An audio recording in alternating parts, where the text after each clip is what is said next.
Halo teman-teman, ketemu lagi bersama saya Yasir Fadilah.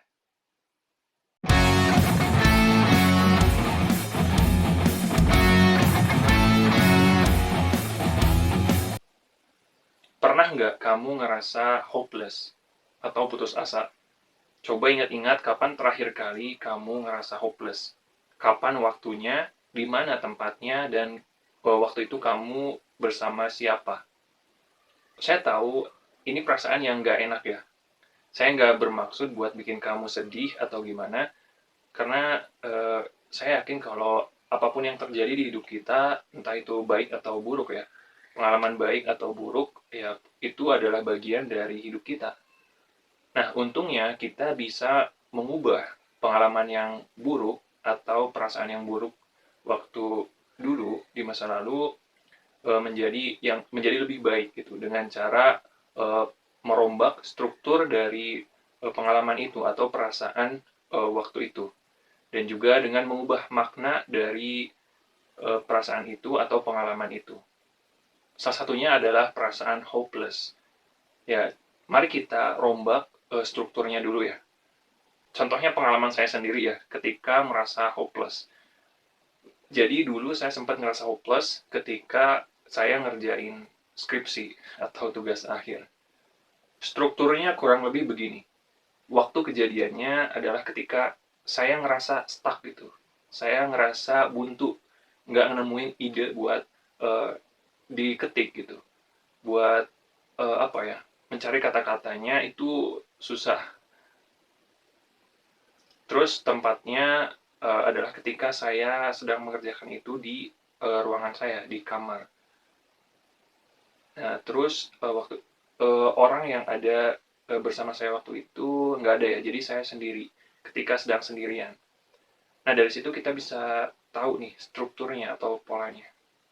Mari kita rombak strukturnya. Ketika saya ngerasa hopeless di waktu tertentu, saya berusaha mengalihkan fokusnya ke hal-hal yang lain. Misalnya fokus ke nonton video atau dengerin musik dan sebagainya.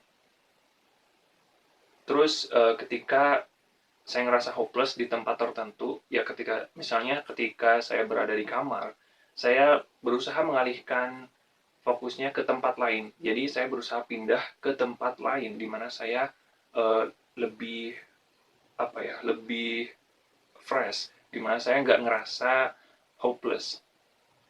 Jadi saya coba pindah ke tempat lain. Dan ketika saya sendirian, ketika saya mulai ngerasain ada perasaan-perasaan hopeless gitu, saya berusaha mengalihkan perhatiannya dengan menemui orang lain. Jadi saya ketemu orang lain buat ngobrol atau buat main. Ya kelihatannya mudah ya buat merombak strukturnya ini. Setelah merombak strukturnya, saya bisa mengubah maknanya. Saya bisa mengubah persepsi terhadap perasaan itu, terhadap perasaan hopeless itu.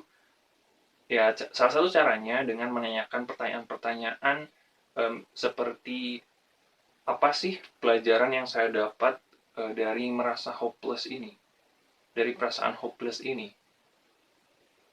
Apakah ada hal positif dari perasaan hopeless ini?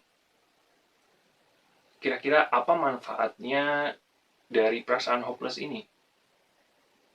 Dengan menjawab pertanyaan-pertanyaan tadi, kita akan sadar kalau segala sesuatu itu pasti ada intensi positifnya, ada nilai positifnya.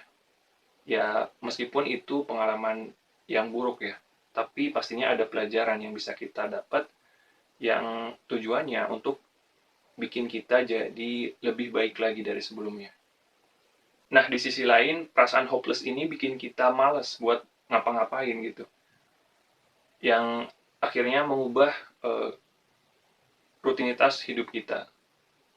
Jadi, biarkan perasaan itu pergi, jangan dipelihara ya. Mari ubah perasaan hopeless menjadi hopeful. Hidup kamu berharga.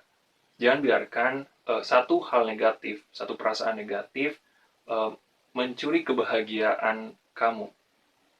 Kalau kamu harus memilih satu pilihan, pilihlah hal yang positif, pilihlah perasaan yang positif, pilihlah hopeful, dan buat hidupmu menjadi lebih wonderful. Semoga bermanfaat ya.